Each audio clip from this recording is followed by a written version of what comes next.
जय हिंद दोस्तों। मैं सुधांशु कुमार आप सभी को एक नए वीडियो में स्वागत करता हूं। आज का हमारा टॉपिक है संस्कार, ठीक है।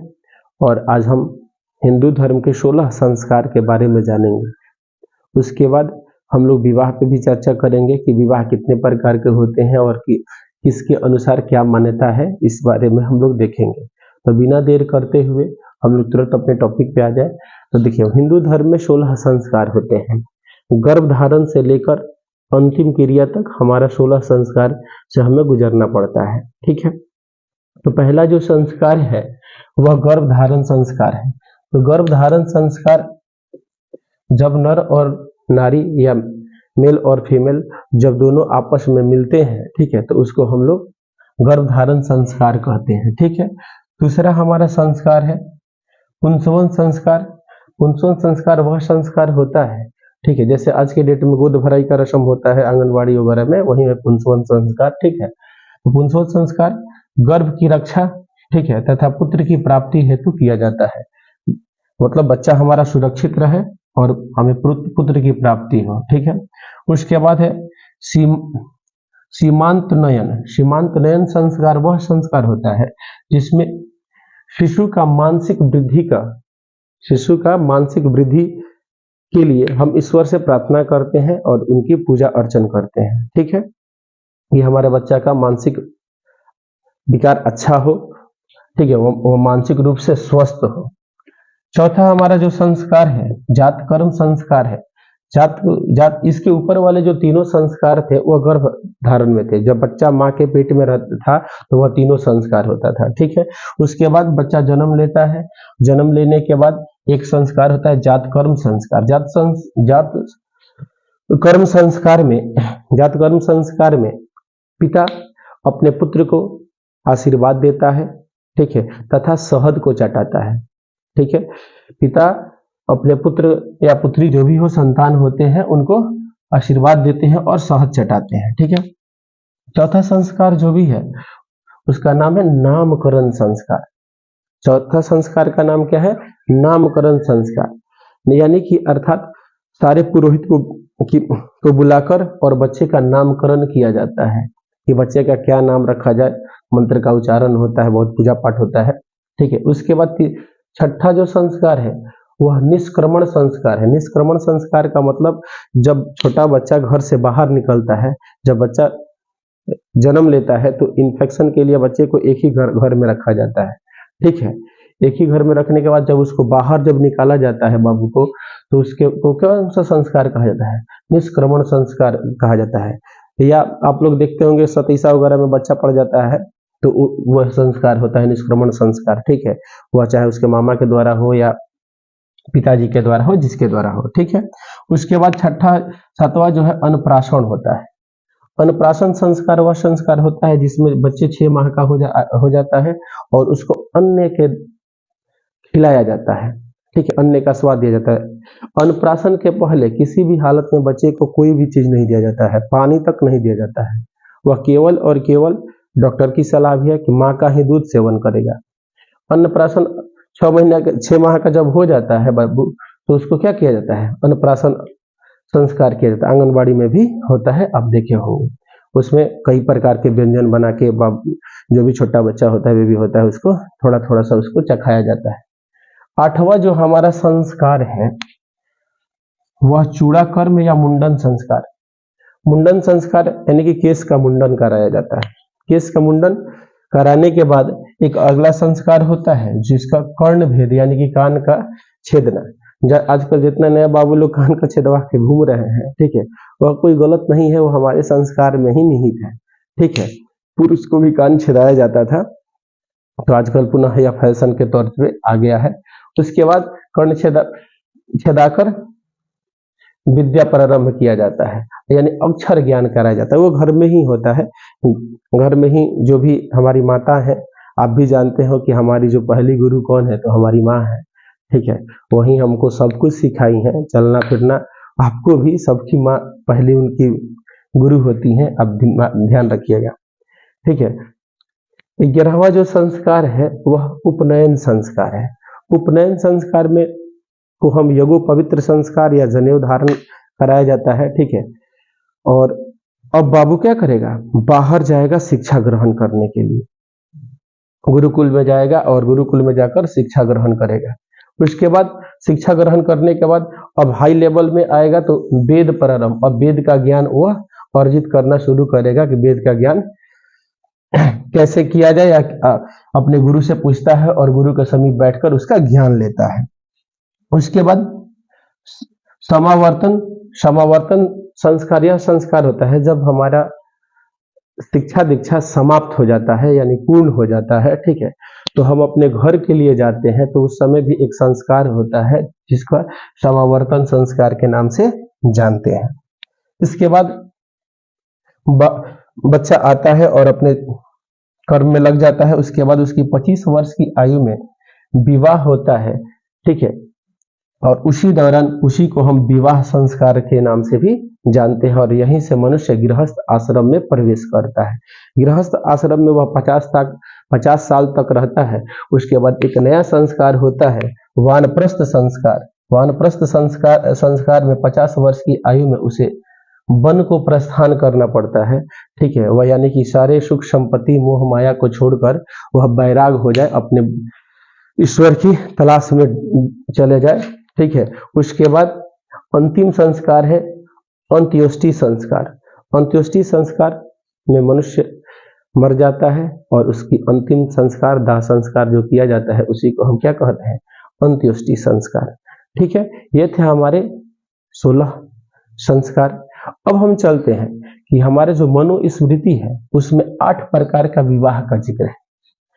8 प्रकार का जो विवाह है उसमें जिसमें 4 प्रकार का विवाह को अच्छा माना गया, 4 प्रकार का विवाह को बुरा माना गया, ठीक है। तो चलते हम चारों प्रकार के विवाह को देख लें। और जो भी हमारे वीडियो देखेंगे कोशिश कीजिएगा कि जो इसमें अच्छा लगे वहीं शादी विवाह कीजिएगा, कोई ऐसा बात नहीं है। अच्छा, जिनकी शादी हो चुकी है वह देखे कि हमारी शादी किस हुई है, वह कौन सी प्रकार में आता है, ठीक है। तो 8 प्रकार देख ले जाए। तो पहला है ब्रह्म विवाह। ब्रह्म विवाह वह विवाह होता है जिसमें दहेज की बात होती है, अर्थात कि स्त्री पक्ष और पुरुष पक्ष दोनों राजी होते हैं और स्त्री पक्ष के द्वारा कुछ पुरुष पक्ष को धन दिया जाता है, जिसे हम दहेज कहते हैं, ठीक है। तो ऐसी विवाह को हम क्या कहते हैं, ब्रह्म विवाह। यह विवाह सेम श्रेणी में होता है, यानी कि सेम जाति में होता है, ठीक है। तो सामान्यतः देखा जाता है तो यही विवाह हम लोग में अधिक होता है। दूसरी विवाह जो है वह दैव विवाह है। दैव विवाह क्या होता है समझे जाए।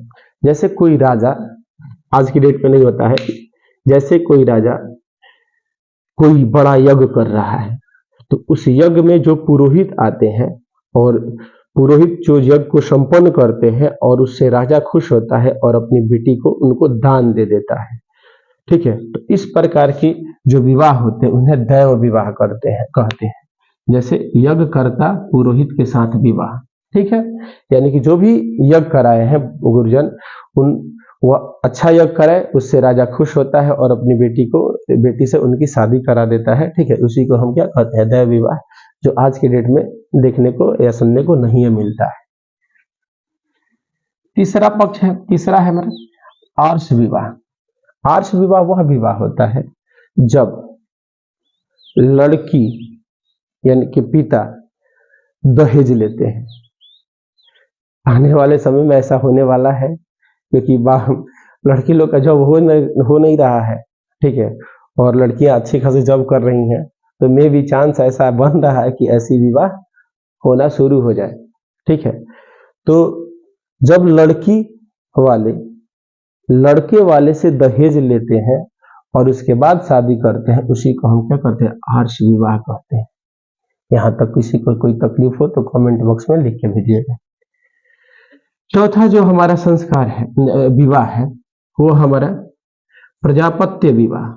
प्रजापत्य विवाह देखिए कितना शानदार नाम है, प्रजापत्य यानी प्रजा के अनुकूल, यानी कि दोनों की मर्जी हो और बिना दहेज की, ना हम कुछ लेंगे ना आप कुछ लीजिएगा, ठीक है, अपना खर्चा आप देखिएगा, हम अपना खर्चा हम देखेंगे, ऐसे जो शादी होती है उसे प्रजापत्य विवाह कहते हैं, जो हमारे नजर में सबसे अच्छा विवाह है। उसके बाद गंधर्व विवाह, यह अक्सर क्षत्रिय कुल में होता है, आप पढ़े होंगे तो क्षत्रिय कुल में विवाह होता ही, देखिए दो ब्राह्मण कुल में होता है, यह क्षत्रिय कुल में गंधर्व विवाह होता था, है नहीं होता था, ठीक है। गंधर्व विवाह क्या है, तो जब माता पिता की इच्छा न हो, जब माता पिता की इच्छा न हो और पर उसे क्या करता है, गुप्त रूप से ले जाकर शादी कर लेता है, तो उसको हम क्या कहते हैं, गंधर्व विवाह कहते हैं। यानी कि माता पिता के इच्छा के विरुद्ध जो शादी होती है उसे गंधर्व विवाह कहा जाता है, ठीक है। उसके बाद है, देखिए यह तीनों विवाह बहुत घटिया प्रकार का विवाह है, ठीक है। असुर विवाह, नाम भी ऐसा ही रखा गया है, असुर विवाह। असुर विवाह में क्या होता है, जब कन्या के पिता लड़की को पैसा लेकर बेच देता है, जब कन्या का पिता क्या करता है, लड़की का सौदा करता है, पैसा लेकर बेच देता है, ठीक है। उसके बाद जो शादी होती है, यानी कि कन्या को खरीद कर शादी जो होती है, उसे असुर विवाह के नाम से जानते हैं, ठीक है। सातवां जो हमारा विवाह है वह राक्षस विवाह है। नाम से ही देखिए कितना शानदार, राक्षस विवाह। अगर राक्षस किसी को कह दे तो झगड़े हो जाएगा, ठीक है। तो राक्षस विवाह क्या है, जब कन्या का अपहरण करके, जब कन्या का अपहरण करके बलपूर्वक उससे जब शादी की जाती है तो उसको हम क्या कहते हैं, राक्षस विवाह कहते हैं, ठीक है। और तब हम उससे क्या कहेंगे, राक्षस विवाह। आठवां जो है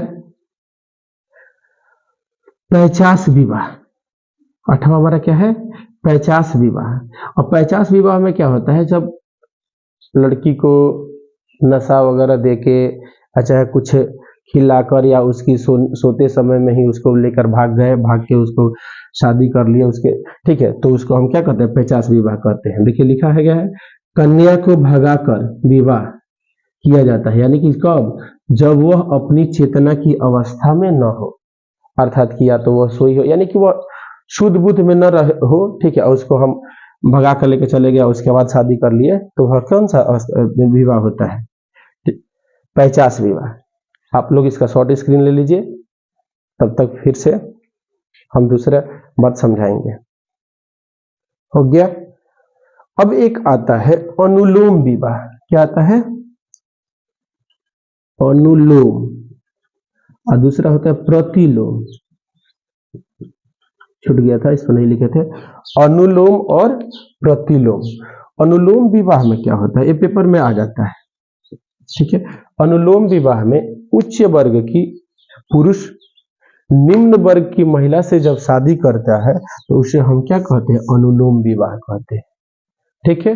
उच्च वर्ग का पुरुष निम्न वर्ग की महिला, यह जब शादी होता है तो हम क्या कहते हैं, अनुलोम विवाह कहते हैं। प्रतिलोम विवाह के बारे में चर्चा करें तो बस जस्ट का उल्टा होता है, उच्च वर्ग की कन्या होगी या निम्न वर्ग का पुरुष होगा तो उसको हम क्या कहते हैं, प्रतिलोम विवाह कहते हैं, ठीक है। यहां तक आपको कोई दिक्कत? अगर यह हमारे वीडियो आपको अच्छा लग रहा हो तो प्लीज लाइक, शेयर और सब्सक्राइब कीजिएगा, ठीक है। और जरूर कमेंट करके भेजिएगा कि आप लोग की शादी कौन सा शादी है, यानी किस प्रकार का विवाह है, ठीक है। और उसके बाद हमें बताइएगा। तब तक थैंक यू। जय हिंद, जय भारत, जय बिहार।